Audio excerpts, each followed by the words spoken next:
Hello hi everyone. तो मैं आज आप लोग के साथ अरबी के पत्ते का पकौड़े का सब्जी का रेसिपी शेयर कर रही हूँ। अब आप सब देख सकते हैं मैं अरबी के पत्ते ले ली हूँ ढेर सारा, और मैं इसे अच्छी तरीके से धुल कर साफ़ कर ली हूँ। अब मैं इधर एक बाउल में बेसन डाल रही हूँ, और फिर मैं इसमें लहसुन और हरी मिर्च का पेस्ट डाल रही हूँ, टेस्ट अकॉर्डिंग नमक, हल्दी, और फिर मैं इसमें गोलकी का पाउडर डाल रही हूँ, और फिर मैं इसमें नींबू का रस डालकर मैं इसे अच्छी तरीके से चम्मच से मिला ले रही हूँ। और फिर मैं इसमें हल्की हल्की पानी डालकर मैं इसे एक अच्छी तरह का बैटर बना के तैयार कर लूँगी। और फिर मैं इसमें थोड़ा सा पानी डालते हुए मैं बैटर को तैयार कर ले रही हूँ घोल कर।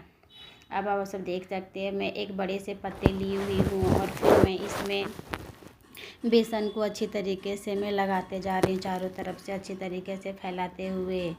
अब इसमें पूरा चारों तरफ से अच्छी तरीके से लग गई है, तो फिर मैं इसी के ऊपर मैं एक और पत्ते डाल रही हूँ, और फिर इसे भी मैं अच्छी तरीके से मैं बेसन फैला ले रही हूँ लगाकर, और इसी के ऊपर एक और पत्ते डाल रही। इसी तरह से मैं 3 से 4 पत्ते डालकर, और फिर मैं पत्ते को अच्छी तरीके से दोनों तरफ से फोल्ड कर दी, और हल्की हल्की बेसन लगाने के बाद फिर मैं इसे रोल बना के तैयार कर ले रही हूँ।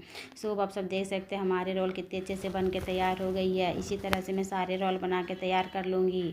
इधर मैं इडली का पैन चढ़ाई हूँ, जिसमें मैं पानी बॉयल होने के लिए रख दी हूँ, और इसमें एक जाली ली हूँ जिसमें हल्की सी ऑयल लगाकर मैं इसके ऊपर रख दी हूँ, और इसी में मैं सारा जो रोल बना के रखी हुई इसी में सारा मैं ऐड कर दूँगी, और फिर मैं इसे 15 मिनट तक स्टीम करूँगी ढक्कन लगाकर। अब आप सब देख सकते हैं 15 मिनट हो चुकी है। अब मैं इस छुरी की मदद से चेक करके आप लोग को दिखा रही हूँ। देखिए ये कितनी अच्छे से पक के तैयार हो गई है। तो अब मैं इसे अब चूल्हे से बाहर निकाल लूँगी, और फिर मैं इसे ठंडे होने का वेट करूँगी। अब ये ठंडे हो रहे हैं, तो फिर मैं इधर कढ़ाई चढ़ा दी ऑयल गर्म होने के लिए। अब ये ठंडे हो चुके हैं, तो मैं इसे पीस पीस काट कर मैं इसे ऑयल में ऐड कर दे रही हूँ। ऑयल में ऐड करने के बाद फिर मैं इसे अच्छी तरीके से गोल्डन ब्राउन होने तक मैं इसे फ्राई करूँगी। अब आप सब देख सकते हैं कि ये अच्छी तरीके से गोल्डन ब्राउन हो चुकी है, तो फिर मैं इसे अब बाहर निकाल लूँगी झारे के मदद से। इसी तरह से मैं सारे जो रोल के जो पकोड़े हैं, इसी तरह से मैं सारे पकोड़े को अच्छी तरीके से मैं झारे की मदद से बाहर निकालते जा रही हूँ। अब आप सब देख सकते हैं मैं इतने सारे रोल में इतने सारे पकोड़े बना के तैयार कर ली हूँ। अब मैं इधर एक कढ़ाई चढ़ाई हुई हूँ, जिसमें मैं 2 स्पून ऑयल डाल रही हूँ, और फिर मैं इसमें पीली सरसों का फ़ोरन डाल रही हूँ, और फिर मैं इसमें एक पतरक डाल रही हूँ, और फिर एक रफली चॉप कर प्याज को मैं इसमें ऐड कर दे रही हूँ,